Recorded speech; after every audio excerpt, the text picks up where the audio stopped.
සියලු දෙනාටම තෙරුවන් සරණයි. මම නීල් ධම්මික ගුණසිංහ. අද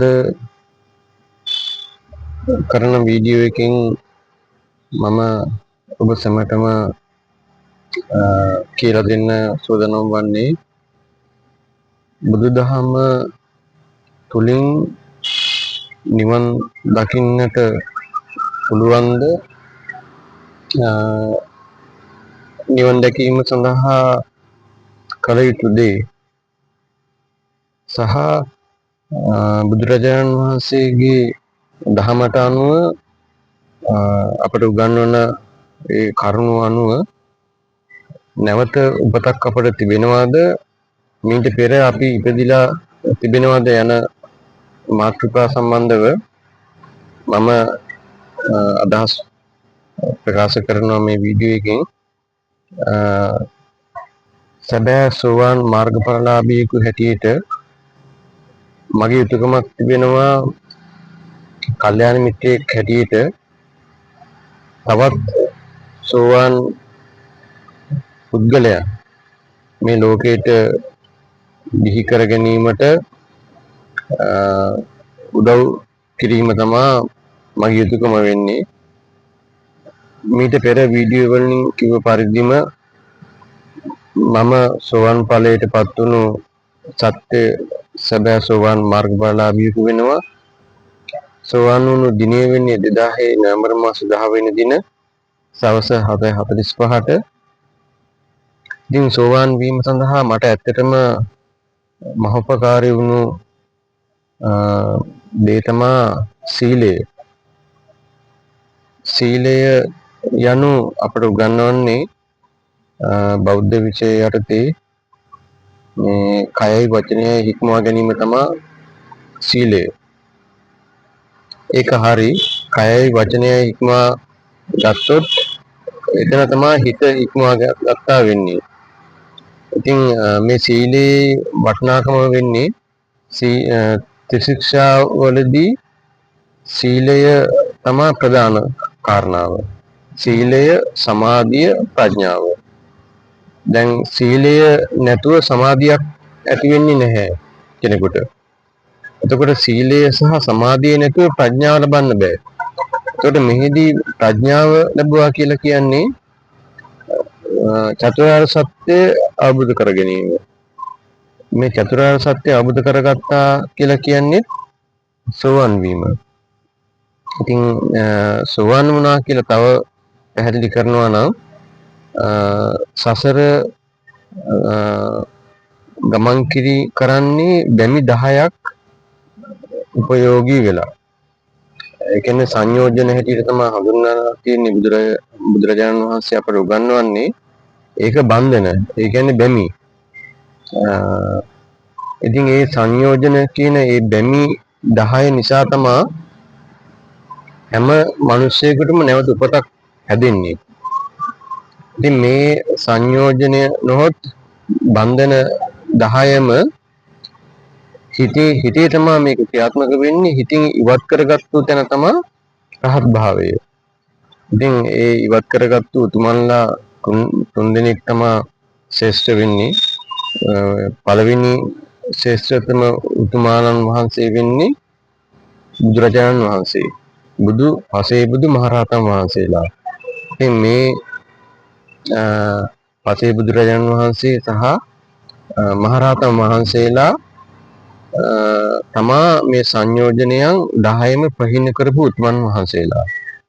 ඉතින් සෝවාන් වුණු කෙනෙකුට කෙනෙක් මේ දස සංයෝජන වලින් 10න් 3යි ප්‍රහීන වෙන්නේ. සෝවාන් වුණා කියලා කියන්නේ සංයෝජන 10න් 3ක් ප්‍රහීන වුණු තැන තමයි සෝවාන් වීම. ඉතින් මේ සෝවාන් වීම ඇත්තටම Tamanට තේරෙන්න අවශ්‍යයි. Tamanට දැනෙන්නට ඕන Taman සෝවාන් වුණාට පසු මම මේ චතුරාර්ය සත්‍ය මට අවබෝධ වුණා කියන ඒ අවබෝධය Tamanට ලැබිය යුතුයි. ඒක ලැබෙනවා. සෝවාන් වුණු කෙනෙකු හැටියට මං ලැබපු ඒ අත්දැකීම් අනුව මට දැනුණා මා සෝවාන් වුණු බව. ඉතින් ඒ සෝවාන් වුණු පසුව දැන් මේ වර්තමානයේ බුදුරජාණන් වහන්සේ වැඩ සිටින්නේ නැහැ. පසේ බුදුරජාණන් වහන්සේ නමක් නැහැ. මහරහතන් වහන්සේ නමක් නැහැ.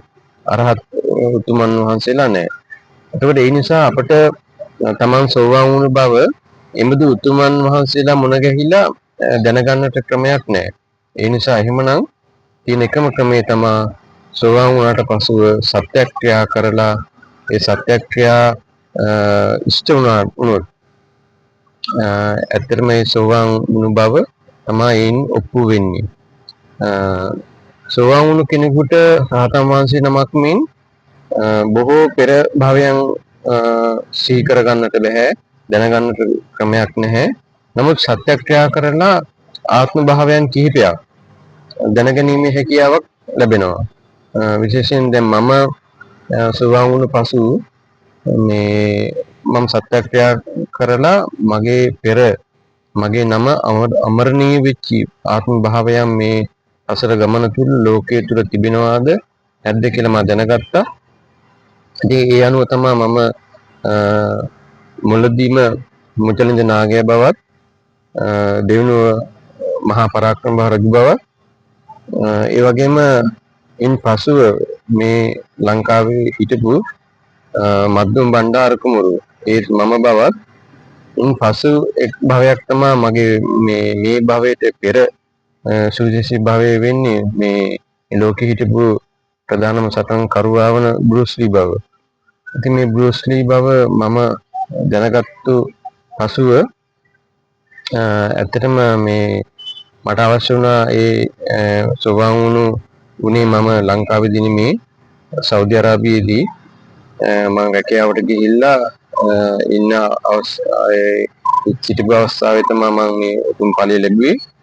ඉතින් මේ ආත්ම භාවය ඔප්පු කර ගන්නට මට අවශ්‍ය වුණා සටනක් කරලා. ඉතින් දැන් බෲස් ලී කියන්නේ ඇත්තටම මේ සටන් ශිල්පී හදාරපු කෙනෙක්නේ ලෝකේ ප්‍රසිද්ධම. ඉතින් මම එදා ඒ බෲස් ලී හැටියට මගේ ආත්ම භාවයන් නම් මට සටන් කරන්න පුළුවන් වෙන්නත් ඕන. ඉතින් ඒ වගේම මගේ සටනට මගේ කැමැත්තකුත් හිතේ තිබෙනවා. නමුත් සෝවාන් වුණු කෙනෙකු හැටියට මම බොහෝ විට මම මේ සටන් කිරීමේ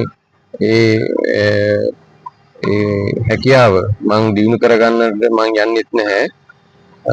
ඉතින් මම සෞදියේදී සෝවාන් වුණු පසුව නම් මට සටනක් කරන්නට හිතුණා. ඒ වගේම මම සෞදි පොලිස් නිලධාරීන් අතර තමයි මගේ සටනක් ගියේ.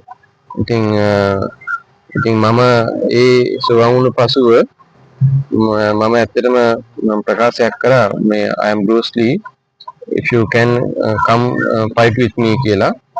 ඉතින් ඉන් පස්සේ සෞදි පොලිස් නිලධාරියෙක් තමයි කැඳෙව්වේ මොකද ඔහු ඉතාමත්ම උස පුද්ගලයෙක්. ඉතින් අපි අතර සටනක් ගියා. ඉතින් සටනක් ගිහිල්ලා අවසානයේදී මට මාංචු දාලා තමයි මට පහර දුන්නේ. ඊට පස්සේ ඉතින් ඇත්තටම මම එහෙම දෙයක් සිදු වුණත් මම දින කිහිපයකින් ලංකාවටත් ආවා. ඉතින් මම බෲස් ලී බව මම කියන්නේ නැවත මරණයෙන් පස්සේ ඉපදින බවත් පෙර ඉපදිලා තිබෙන බවත් මුළු ලෝකෙම ජනතාවට හෙළි කිරීම සඳහා. ඒක තමයි මගේ චේතනාව. ඉතින් එදා මගේ ආත්ම භාවයේ හිටපු දුව තමයි ෂැනොන්. ඉතින් ෂැනොන් ලී ඉතින් ඩැන්ඩන් පුතා, ඒ වගේම ලින්ඩා දා මගේ වයිෆ් වුණා. ඉතින් දැනගත්තු හැටියට නම් ලින්ඩාත් මරණයට පත් වුණ බව තමයි මම දැනගෙන තිබෙන්නේ. ෂැනොන් ලී මගේ දුව ජීවත් වෙලා සිටින බව මම දන්නවා. ඉතින් මට අවස්ථාවක් ලැබෙයි ෂැනොන්ව දකින්න, මුණ ගැහෙන්න. මගේ කැමැත්තකුත් තිබෙනවා. ඉතින් මම එයින් බලාපොරොත්තු වෙන්නේ මුළු ලෝකෙම ජනතාවට මේ බුදුදහමේ සත්‍යතාවය මිසක් පෞද්ගලිකව මගේ කිසිදු වෙන ප්‍රසිද්ධියකට පත්වීම හෝ එහෙම චේතනාවක් මට නැහැ. ඉතින් බුදුදහම මුළු ලෝකෙම ජනතාවට මේ වටිනා විය යුතු දෙයක් වෙනවා මේ ආගම් අතරින්. මේ මොකද එහෙම වුණොත් පමණයි මේ ලෝකේ ලස්සන වෙන්නේ. මේ ලෝකේ හොඳක් දකින්න ලැබෙන්නේ. මේ යුද්ධ වලටත් ප්‍රධාන හේතුව තමයි මේ මිත්‍යා දෘෂ්ටික භාවය. ඉතින් මිනිසුන්ගේ සතුට මිනිස්සු විසින් නැති කරගන්නවා. බොහොම ලස්සනට ජීවත් වෙන්න පුළුවන් මනුෂ්‍ය භාවයක් ලැබලා සතුටින් මැරෙන්න පුළුවන් තිබෙන අවස්ථාව මේ යුද වැදීම් හේතුවෙන් මේ ක්‍රෝධයේ වෛරයේ හේතුවෙන් මිත්‍යා දෘෂ්ටි භාවය නිසා මේ ක්‍රෝධයේ වෛරය නැති කරගන්නට බෑ ඒ හිත්වල. ඒ නිසා හැම මේ මොහොතකම මේ මිනිසු තුළ තිබෙන්නේ ද්වේෂය, කෝපය. ඉතින් ඒ හේතු කරගෙන තමයි මේ ගිනි ජාලාවක් මුළු ලෝකෙම මේ ඇවිලෙන්නේ, මේ යුද වදින්නේ. ඉතින් බුදුදහම තමයි මේ මුළු ලෝකෙම ජනතාවට සතුටින් ඉන්නට අවශ්‍ය නම් පිළිපැදිය යුතු, ඒ වගේම අදහන්නට අවශ්‍ය වැඳිය යුතු ශාස්ත්‍රවරයන් වහන්සේ වෙන්නේ බුදුරජාණන් වහන්සේ පමණයි. මොකද හේතුව බුදුරජාණන් වහන්සේගේ දහම මිසක් චතුරාර්ය සත්‍ය අවබෝධ කරගෙන පරම සත්‍ය අවබෝධ කරගෙන විශාල සතුටක් මෙලොවදීම භුක්ති විඳිනීමේ හැකියාව වෙනත් ආගමික කෙනෙකුට ලැබෙන්නේ නැහැ. ඉතින් සෝවාන් වුණාම සක්විති රජෙකු ලබන සතුට සෝවාන් වුණු කෙනෙකුට ලැබෙනවා. ඉතින් ඒක කොච්චර වටිනවද? නැවත උපදින්නේ ආත්ම 7යි. 8 වෙනි ආත්ම භාවයක් ලැබෙන්නෙත් නැහැ. ඒ වගේම තමයි මේ කිසි දිනක සතර අපායේ නැවත උපදින්නෙත් නැහැ. ඒක කොච්චර වටිනා දෙයක්ද? ඉතින් මම ඔබ සියලු දෙනාටම සැබෑ දීසෙන් හැටියට පළවෙනි මහා පරාක්‍රමබාහු රජුගේ මම ඉතින් ඊළඟ ජනාධිපති වෙයි මේ භූමිය බුද්ධ අධිෂ්ඨානයක් අනුව පළවෙනි මහා පරාක්‍රමබාහු රජු වන මට මේ රටෙහි වගකීම මේ දිනු කිරීමේ අභියෝගය බාර ගන්නට සිදු වෙනවා. ඉතින් මම ඒ ඉෂ්ට කරනවා මට අවුරුදු 5ක කාලයක් ඇති මේ රට දිනු රටක් බවට පත් කරන්නට. ඉතින් බුදුදහම තුලින් බුදුදහම එකම තමන්ට පිහිට වෙන අන් පිහිටක් තීර්ථ රත්නේ හැර මේ ලෝකේ කිසිම කෙනෙකුට නැහැ. මිනිස්සු හිතන් ඉන්නවා වෙන පිහිටවල් ඇති කියලා. නමුත් කවදාකවත්ම ඒ බුදු රජාණන් වහන්සේගේ දහමට හැර වෙන කිසිදු මේ ශාස්ත්‍රවරයන් වහන්සේ නමකගේ ඒ දහම තුලින් නියම පිහිටක්, නියම සරණක්, නියම සතුටක් මෙලොවදීම ලබන්නට හැකියාව ලැබෙන්නේ නැහැ. ඒ නිසා බුදුරජාණන් වහන්සේගේ දහම වෙනත් ආගමක අයෙකු වුණත් මේ දහම රකින්න. එතකොට ඔබලාට මේ සත්‍ය ආගම, මේ සත්‍ය ශාස්ත්‍රඥ වහන්සේ බුදුරජාණන් වහන්සේ බව වැටහෙනවා. ඉන් පස්සේ Tamanට දැන් ඒ සත්‍ය උතුමන් වහන්සේ බුදුරජාණන් වහන්සේ නම් බුදුරජාණන් වහන්සේගේ දහමට එන්නට තිබෙන අභියෝගයට ඔබට මුහුණ දෙන්නට පුළුවන්. මේ උතුම් දහම අනුව යම් කිසි කාලයක් ගත කළොත් මේ දහම යම් කිසි කාලයක් අනුගමනය කරලා එහි ප්‍රතිඵලය මෙලොවදීම ලැබෙන නිසා බුදුරජාණන් වහන්සේගේ ඒ දේශනාව පරිද්දෙන්ම ඔබට ඊට පස්සේ සතුටක් ඇති වෙලා වැටහෙනවා අපි වැඳිය යුතු ශාස්ත්‍රඥ වහන්සේ සහ ඇදහිය යුතු අදහන්නට අවශ්‍ය, පිළිපදින්නට අවශ්‍ය දහම තමයි මේ බුදුදහම කියන ඒ වැටහීම Tamanට ඇති වෙනවා. ඉතින් ඒක තමයි ඇත්තටම ඒ වැටහීම ඇති වුණොත් ඔබ ජයග්‍රාහකයෙක් අනිවාර්යයෙන්ම වෙනවා.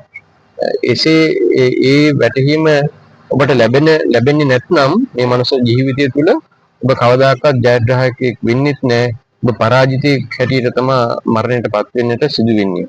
ඉතින් තෙරුවන් සරණයි. මම ඔබ සැමටම